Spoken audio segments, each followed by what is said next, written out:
Coucou tout le monde, j'espère que vous allez bien.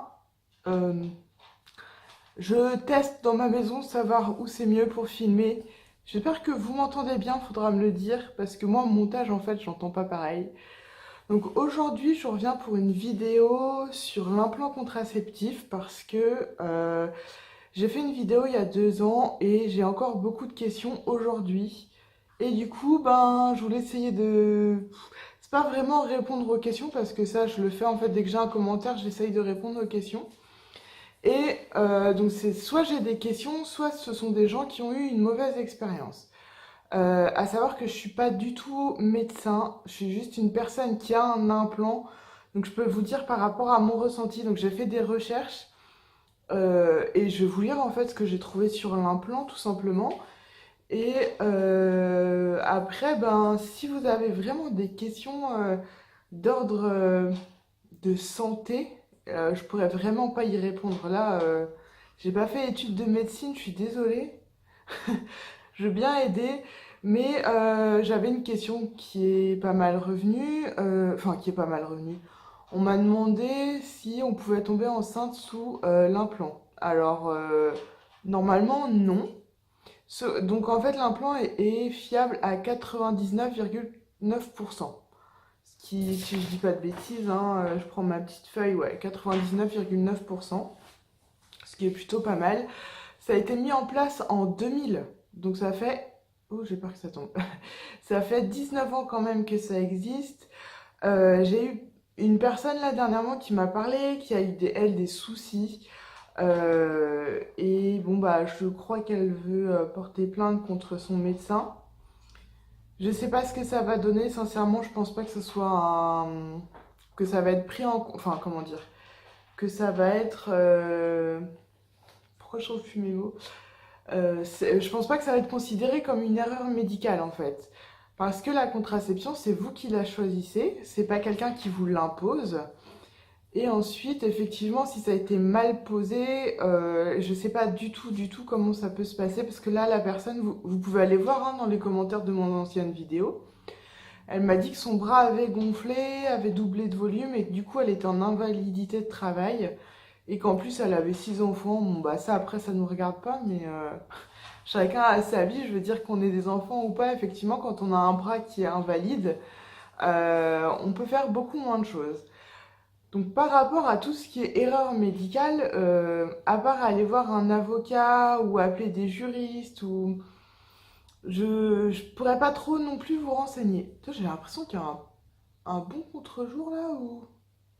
Ah ouais, ça doit être la fenêtre. Bon, c'est pas grave. Donc pour avoir plus de rente, donc moi ça fait, je recommence, c'est le deuxième implant que j'ai, et là ça fait quoi? Un an et demi, non, plus un an et demi je crois que je l'ai. Et je voulais vous en parler aussi parce que là, ce qui m'arrive en ce moment, c'est ce qui peut arriver quand on a l'implant. C'est que ça fait vraiment 15 jours, ça fait pas genre ouais, 15 jours comme ça fait vraiment 15 jours que j'ai mes règles. C'est fatigant. Là, heureusement, j'arrive sur la fin. Quand c'est comme ça, faut pas hésiter à contacter votre médecin. Et dans ce cas-là, vous avez une consultation. Et si les règles durent vraiment trop longtemps, je vous parle de vraies règles, hein. Je suis désolée, je vais parler de règles pendant cette vidéo, hein, parce que c'est ce que ça concerne. Donc si vous êtes un peu sensible à ça, pardon, quittez la vidéo, j'aurais dû le dire avant. Et du coup, ouais, c'est les vraies règles, c'est pas les petites règles du début ou de la fin, là c'était les vraies règles. Et donc si ça dure vraiment plus de 8 jours maximum, moi je vous conseille vraiment d'appeler votre médecin et dans ce cas-là de voir avec lui. Je sais qu'il existe, parce que ça m'est arrivé une fois justement quand j'ai arrêté l'implant, en fait j'ai eu 3 semaines de règles. Et on m'a donné un cachet pour les arrêter. Voilà, donc je sais que ça existe. Après, tout dépend de ce que vous avez.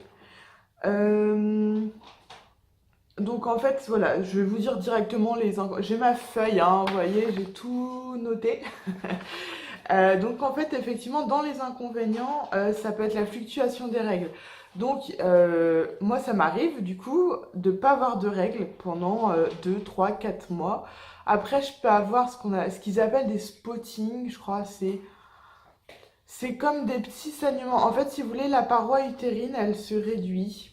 Et du coup, avec des frottements, ça peut faire des apparitions de sortes de règles. Enfin, c'est comme le tout début des règles, vous voyez un peu le truc un peu marronné, là, un peu dégueulasse. Euh, voilà, donc ça peut faire ça pendant une journée, 2 jours, 3 jours, après partir, après revenir.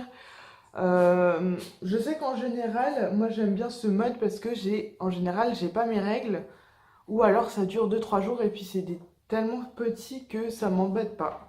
Si vous entendez, ça c'est mon chien qui est là. Ensuite, du coup, on va parler quand même des autres inconvénients. Donc, en fait, j'ai été sur le site tout simplement choisir sacontraception.fr. Je vous mettrai le lien en barre d'infos parce que je trouve ce site très complet. Du coup, bah, j'ai repris les points hein, qui vous. Faut que j'arrête de bouger, sinon ça va faire que le focus, là, je sais pas quoi. Donc, j'ai repris les points en fait qu'ils ont mis et comme ça, je peux vous apporter moi aussi, avec l'expérience que j'ai, euh, des points en plus. J'arrive plus à parler. Bref. Donc, il y a de la prise de poids. Moi, je l'ai pas remarqué. Enfin, c'est pas que je l'ai pas remarqué, mais c'est que je pense que c'est aussi dû à autre chose parce que j'arrive à reperdre du poids. Donc, voilà. Mais c'est vrai que j'ai eu beaucoup ça en commentaire des personnes qui avaient pris énormément de poids. Alors, ce que eux précisent sur leur site, c'est qu'en général, les personnes qui prennent du poids, je dis bien en général, hein, c'est pas le cas de tout le monde, hein, je peux pas faire le cas de chacun, enfin de chacune d'ailleurs. Euh, en fait, c'est ça, à partir de 80 kilos, ce qu'ils disent, c'est que si vous avez, enfin, en général, une femme est en surpoids. En général, hein, c'est qu'une généralité, ça dépend de votre taille et tout ça, hein. On est bien d'accord. En fait, il peut avoir effectivement des risques de prise de poids. Voilà. Ensuite, donc moi, je pense que effectivement, ça a joué aussi dans ma prise de poids, mais à savoir que quand je l'ai arrêté, j'ai repris la pilule.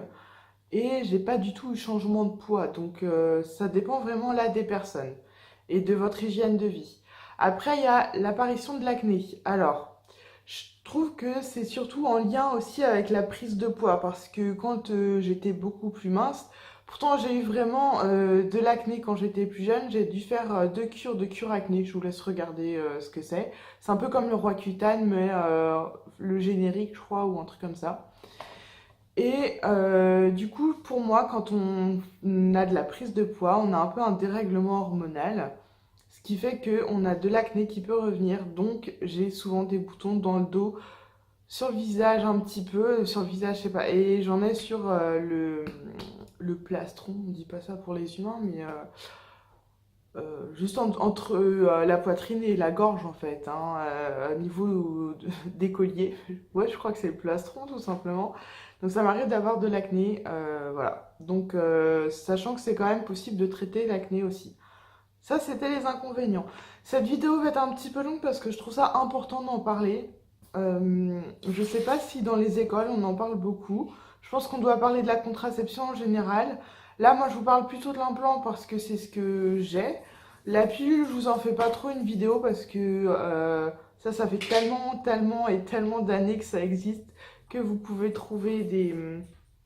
Mais oui, mon chien, elle me rapporte ses jeux.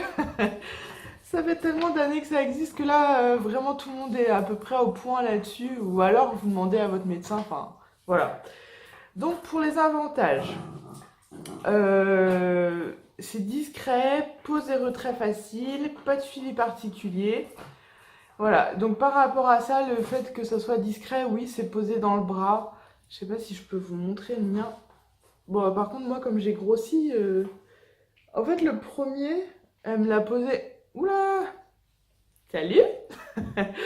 Le premier, elle me l'avait posé tellement. Alors, c'est là. Vous voyez, là, j'ai une toute petite cicatrice parce qu'en fait, le premier que j'ai eu, mon médecin me l'a posé un tout petit peu trop en surface de la peau, ce qui fait que ça m'a fait un tout petit bleu. Bon, bah, enfin, un bleu. Non, enfin, c'est une cicatrice maintenant que j'ai. Alors, à savoir que quand vous vous le faites poser, ne soyez pas étonnés d'avoir des hématomes après, d'avoir un énorme hématome qui dure quand même quelques jours, c'est pas agréable. Je sais que la première fois, ça m'avait fait quand même... Bah, la pose en elle-même, ça fait pas mal parce que vous êtes anesthésié localement. Enfin, moi en tout cas, j'ai été anesthésiée. Par contre, le retrait, c'est un peu plus douloureux parce que faut le faire au scalpel. Mais voilà, vous avez un énorme hématome et ce que me disait mon médecin, c'est que il y a plein de nanas qui prenaient en photo, hein, normal quoi. Et il y avait une sorte de concours de celle qui aura le plus gros hématome, voilà. Je trouve ça drôle. En plus, je l'ai fait, enfin, je l'ai pris en photo aussi parce que c'est quand même assez impressionnant l'hématome que ça fait. Donc la première fois, j'ai eu un gros hématome et la deuxième fois, un peu plus petit, je pense que parce que la première fois, c'était dans les premiers qu'elle posait, en fait. Que ma médecin, on dit pas ma médecin, ma doctoresse posait. Donc en fait, elle s'était un peu exercée avant, mais pas beaucoup. Donc retrait facile, oui, c'est pareil. Oh, désolé si le cadrage n'est pas tout à fait pareil, ça fait que tomber. Bref. Retrait facile, oui. Pas de suivi particulier, c'est vrai. C'est discret, oui, on ne le voit pas. Et moi, j'ai rajouté ensuite que par rapport à la pilule, voilà, je vais me reculer, ça... voilà, comme ça. Par rapport à la pilule, en fait, vous n'avez pas besoin de mettre d'alarme, vous n'avez pas besoin d'y penser tout le temps, en fait. Et on oublie, enfin, on oublie. J'ai un truc dans le bras, donc je sais que c'est là. Je l'oublie, et voilà, tout simplement. Euh, Qu'est-ce que je voulais vous dire d'autre? Donc là, c'est plus la fiche technique un petit peu. L'implant, il fait 4 cm de long, donc c'est vrai que ça peut être impressionnant. Mais ça ressemble plus à une tige en caoutchouc, pas en caoutchouc. C'est tout mou en fait.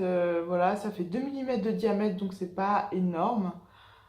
Euh, C'est à changer une fois tous les 3 ans. Ou peut-être un petit peu moins. En fait, c'était mis que pour les femmes qui étaient en surpoids ou en obésité, je pense comme moi, on pouvait le changer un petit peu avant les 3 ans. Et comment savoir s'il faut le changer? En fait, c'est tout simple. Vous allez le ressentir au niveau des règles, en fait. Ça va être un peu... Salut, je suis là, le lendemain je suis là, puis je suis là, et... enfin voilà. De toute façon, le mieux c'est que vous appeliez votre médecin et par rapport à la date à laquelle il l'a posé, il pourra vous dire effectivement s'il faut le retirer ou pas. Donc ça contient les mêmes hormones que la pilule progestative et ça se diffuse dans le sang. Ça empêche l'ovulation, si je me souviens bien. Là, ça va être un peu plus global. Donc, si vous avez assez de l'implant, vous pouvez arrêter là. Et si vous voulez plus de renseignements sur la contraception, en fait, ça va être assez rapide, hein. Donc, il existe plusieurs contraceptions féminines. Donc, sur le site Choisir sa contraception, vous allez voir, il y a toutes les contraceptions. Donc, je vais vous dire ce qu'il existe et la fiabilité.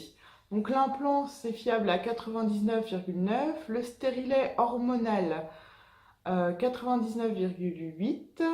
Le stérilet en cuivre, 99,2. Donc stérilet, ça s'appelle aussi dispositif intra-utérin, donc vous pouvez souvent voir à la place de stérilet DIU. Voilà. L'anneau vaginal 92%, le patch 91%, la pilule 91%, le diaphragme 88%, la cape cervicale 84% et le préservatif féminin 79%. Si vous voulez plus de renseignements sur toutes ces contraceptions, donc soit aller sur le site Choisir sa contraception ou au planning familial, là on vous donne toutes les informations.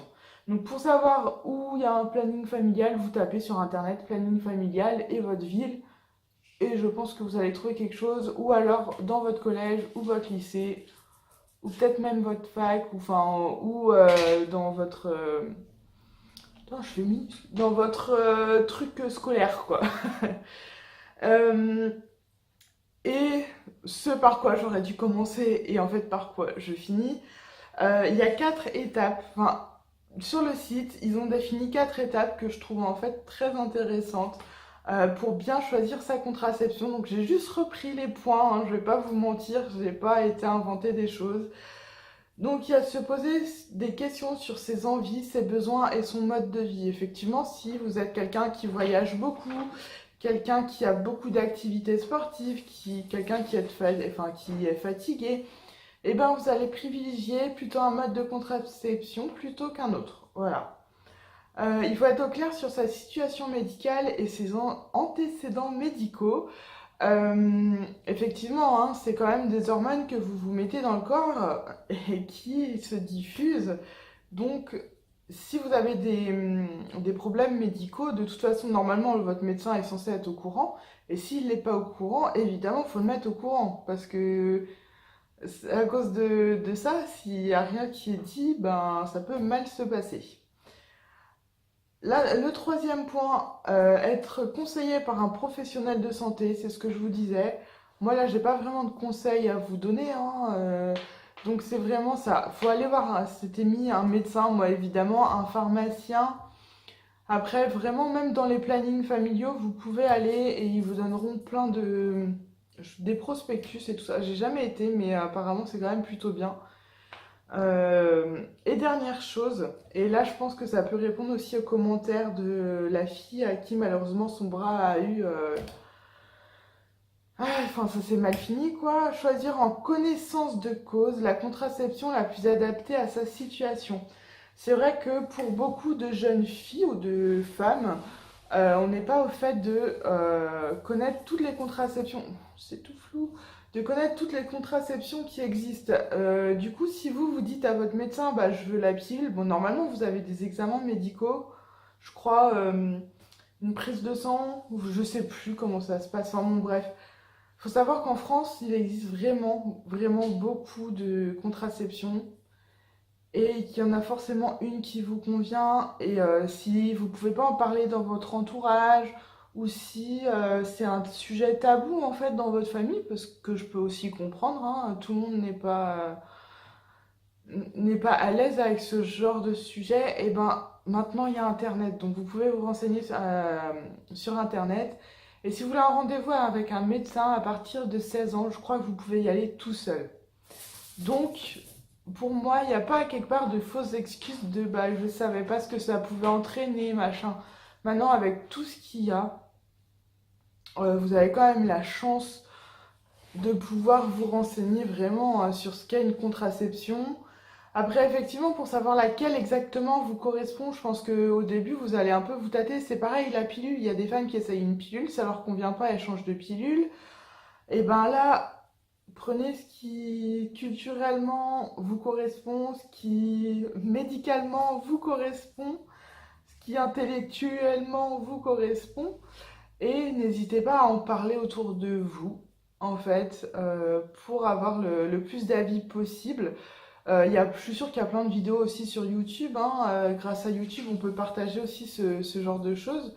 Donc renseignez-vous. Après, si vous avez des doutes, bah, c'est ça. Prenez un rendez-vous chez le médecin et puis bah, demandez-lui ce qu'il lui vous conseillerait par rapport à vous, votre état de santé, votre mentalité et tout le reste. J'espère que cette vidéo a été constructive, qu'elle a pu répondre à vos questions. Si vous avez d'autres questions, n'hésitez pas à me les poser dans les commentaires, j'essaierai d'y répondre comme je peux. Je vous le rappelle, je suis pas médecin, je suis pas pharmacien, j'ai fait aucune étude en médecine en fait, ni en pharmacologie, pharmaceutique, bref. Voilà. En tout cas, je vous fais de gros bisous, puis je vous dis à la prochaine. Ciao.